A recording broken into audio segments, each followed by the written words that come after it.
Hello, in front of me I've got FC25. In this video I'll show you knock Ons Dribble.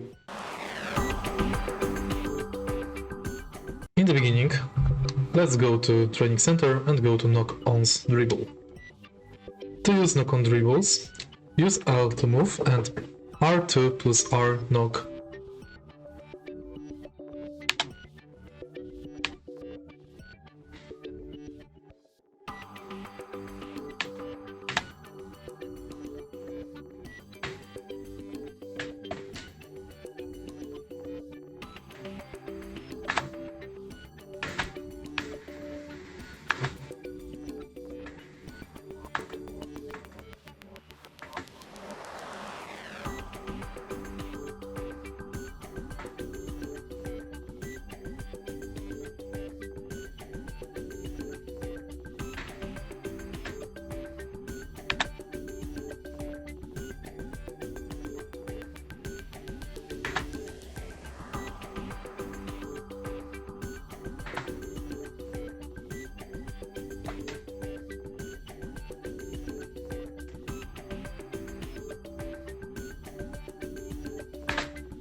And that's basically it.